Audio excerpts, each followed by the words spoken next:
Morning मेरे दोस्तों। आज जो हम टॉपिक पढ़ने वाले हैं उस टॉपिक का नाम क्या है? उपसर्ग और प्रत्यय। ठीक है ना। सबसे पहले इसमें क्या करेंगे, उपसर्ग और प्रत्यय हम पढ़ेंगे, इसके बारे में उपसर्ग और प्रत्यय के बारे में जानेंगे और साथ में जो है कि इसी वीडियो में हम क्या करने वाले हैं, ऑब्जेक्टिव प्रैक्टिस भी करने वाले हैं। दोस्तों यदि वीडियो अच्छा लगे तो आप एक लाइक जरूर करेंगे और चैनल को जरूर सब्सक्राइब करेंगे। अब ये हम लोग देखते हैं कि आज सबसे पहले उपसर्ग के बारे में पढ़ लेते हैं और इसके बाद प्रत्यय के बारे में पढ़ेंगे। ठीक है। तो देखिए, उपसर्ग उस शब्दांश को कहते हैं जो शब्द के पहले जुड़ता है और अपना अर्थ प्रकट करता है, वो क्या कहलाएगा? तो उपसर्ग कहलाएगा। ठीक है ना। आइए, ये तो डिफिनीशन रहा, अब यहाँ से हम लोग समझते हैं। तो देखिए यहाँ पर क्या है, सबसे पहले उपसर्ग है और उपसर्ग के द्वारा जो शब्द बनाया गया है। देखिए प्र, जैसे यहाँ पर देखेंगे शब्द से पहले कैसे जुड़ेगा, सो यहाँ समझिए। जैसे प्रसनन है, क्या है यहाँ पर, या प्रताप है। ठीक है ना, प्रताप है। ठीक है ना। आप प्र को हटा दीजिए और सी बचेगा क्या? ताप बचेगा। ठीक है ना। लेकिन प्र अगर हम जोड़ दिए इसमें तो प्रताप हो गया। इसमें अगर सीधा पहले क्या था, पहले ताप था, तो ताप से कुछ अर्थ नहीं प्रकट हो रहा था, लेकिन इसमें प्र जुड़ गया तो क्या हो गया? प्रताप हो गया। तो आइए हम लोग समझेंगे यहाँ पर जो शब्द के हम पहले बोलेंगे और शब्द में पहले जो बात आ जाएगा ना, वह क्या कहलाएगा? उपसर्ग कहलाएगा। जैसे देखिए यहाँ प्रसनन, तो पहले क्या आ गया? प्र आ गया। देखिए प्रताप, प्रताप पहले क्या आ गया? प्र आ गया। प्रपत्र क्या आ गया? प्र आ गया। ठीक है। इस तरह से इसमें प्र उपसर्ग रहा। इसका वी में देखेंगे तो देखिए विद्रोह, पहले क्या आ रहा है? विद्रोह, वी आ गया। फिर विदेश क्या आ गया? तो वी आ गया। विजन क्या आ गया? तो वी आ गया। तो इस तरह से इसमें ये उपसर्ग हो रहा है। आगे की ओर हम देखेंगे, यहाँ पर आगे क्या है? देखिए अपमान, देखिए पहले क्या आ रहा है? पहले अप, इसके बाद मान बोला जा रहा है, तो अपमान, तो क्या आ गया? अप, इसमें उपसर्ग हो गया। इसके बाद देखिए, इसके बाद क्या है? अपराध, क्या आ गया? अपराध, क्या आ गया? पहले अप आ गया। इसी तरह से अपवाद, अप आ गया। अपकार, पहले हम अप बोलते हैं, इसके बाद कार बोलते हैं, तो इस तरह से ये सब क्या हो गया? उपसर्ग हुआ। इसके बाद क्या है? अभिलाषा, पहले क्या बोलते हैं हम? अभिलाषा, तो अभी आगे इसमें आ गया उपसर्ग। इसके बाद क्या है? अभियान, पहले क्या बोले? अभियान, अभी आ गया। इसी तरह से अभिशाप, अभी आ गया। तो इस तरह से ये सब उपसर्ग हो गया। ठीक है ना। आगे हम देखेंगे, यहाँ पर आगे है क्या और भी है इसमें। देखिए जैसे आगमन, पहले क्या आ रहा है? आगमन, पहले आ रहा है।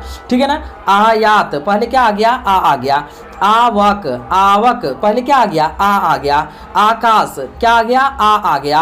आवारा, आ गया। देखिए दोस्तों मेरे साथ बोलिए, जब मेरे साथ भी बोलेंगे ना तो आपको अधिक से अधिक कंसेप्ट क्लियर होगा। इसके बाद देखिए नी, देखिए निरोध, पहले क्या आ रहा है? नी आ रहा है। इसके बाद निकृष्ट, क्या आ रहा है? तो नी आ रहा है। निदान, क्या आ रहा है? तो नी आ रहा है। निपट, पहले क्या बोला जा रहा है? निपट, पहले नी आ जाता है। नी जात, इसके बाद हम जात बोलते हैं, पहले नी बोलते हैं इसके बाद जात बोलते हैं, थोड़ा सा सांस इसमें लेना पड़ रहा है। तो इस तरह से इसमें क्या है गया? ये सभी में नी उपसर्ग रहा। इसके बाद है देखिए उपकरण, उपकरण, उपकरण क्या बोला जा रहा है? पहले उप आ रहा है, इसके बाद करण आ रहा है, थोड़ा सा सांस लेना पड़ता है। देखिए उपकूल, उपकूल पहले क्या आ गया? उप आ गया। उपवन, पहले क्या आ गया? उप आ गया। उपदेश, उप आ गया। उपनाम, क्या आ गया? उप आ गया। उपमंत्री, क्या आ गया? तो इस सब में उप आ गया। ठीक है। अब आगे हम देखेंगे, आगे हमारा क्या है और भी थोड़ा सा है, हल्का प्रैक्टिस करेंगे। देखिए संकल्प में क्या आ रहा है? सम आ रहा है। ठीक है ना। संयोग, आप सीधा सीधा याद रखेंगे कि जब जिस पर अगर अनुस्वार वाला आ जाएगा या आधा म आधा न वाला आ जाएगा तो आपको सीधा समझना है कि इस तरह से इसका क्या हो जाएगा, तो उपसर्ग इसमें हम लिखेंगे। इसके बाद सुयस में क्या आ जाएगा? सु आ जाएगा। सुपथ में पहले सु बोला जा रहा है। सुखद में सु आ गया। सुपात्र में पहले सु आ गया, तो इस तरह से सु हो गया सभी में। इसके बाद क्या है? परिवार, देखिए परिवार, परिसर, परिवहन, पहले देखिए सब में हम पहले परि बोले हैं, इस तरह से ये क्या हो गया?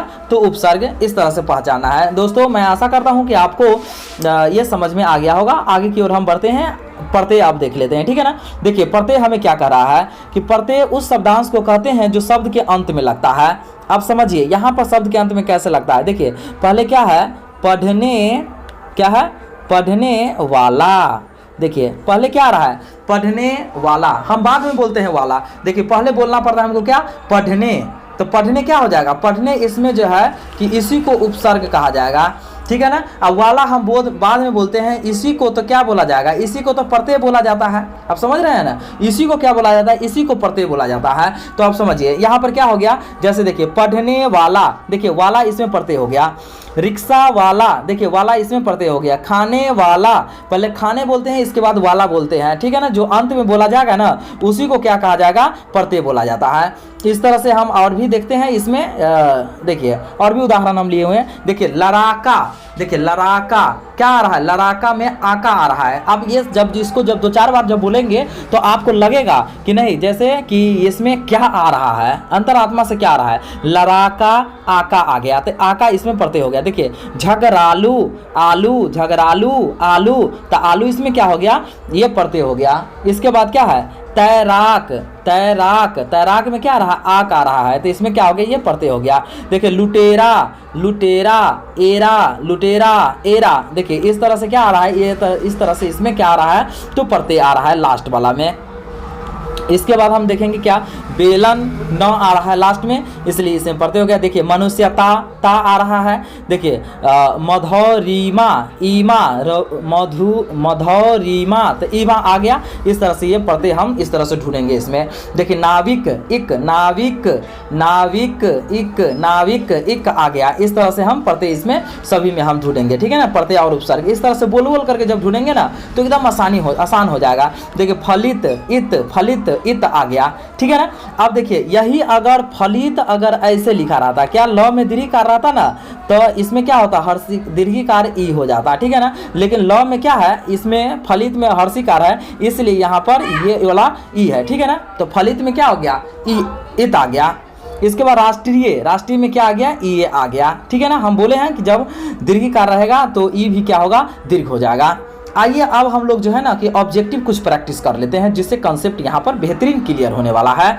तो आइए देखिए, जैसे देखिए यहाँ पर क्या है, बेईमान में उपसर्ग क्या है, हम क्या कहे हैं, जो पहले जो बोला जाएगा और थोड़ा सा सांस हल्का लेकर के जो बाद में बोला जाएगा, तो पहले जो बोला जाएगा ना उसी को उपसर्ग कहा जाएगा। देखिए बेईमान, बेईमान क्या बोला जा रहा है, पहले बेई इसके बाद मान, तो इसका मतलब बेई इसमें हो गया। इसका ऑप्शन नंबर क्या हो जाएगा, बी सही आंसर हो जाएगा, ठीक है ना। इसके बाद हम देखते हैं दूसरा नंबर प्रश्न को। दूसरा नंबर प्रश्न क्या कर रहा है, परिजन में कौन सा उपसर्ग है। देखिए उपसर्ग पहले वाला आएगा, पहले जो उपसर्ग आता है और अंत में क्या आता है, प्रत्यय आता है। तो देखिए परिजन, परिजन पहले क्या आ रहा है, परि आ रहा है, तो इसलिए इसका ऑप्शन नंबर क्या हो जाएगा, सी आंसर हो जाएगा। इसी तरह से हम देखते हैं क्या, 3 नंबर देखते हैं, अनुवाद में कौन सा उपसर्ग है, अनुवाद पहले क्या आ रहा है, अनुवाद पहले अनु आ रहा है, तो इसलिए इसका आंसर क्या हो जाएगा, बी नंबर इसका आंसर हो जाएगा। चलिए आगे की ओर देखते हैं हम, आगे की ओर 4 नंबर देखेंगे। 4 नंबर क्या है, बुढ़ापा में कौन सा प्रत्यय है, प्रत्यय क्या होता है, अंत वाला, ठीक है ना। देखिए बुढ़ापा, पा, बुढ़ापा, पा आ रहा है, तो इसलिए क्या होगा, ऑप्शन नंबर इसका बी आंसर हो जाएगा।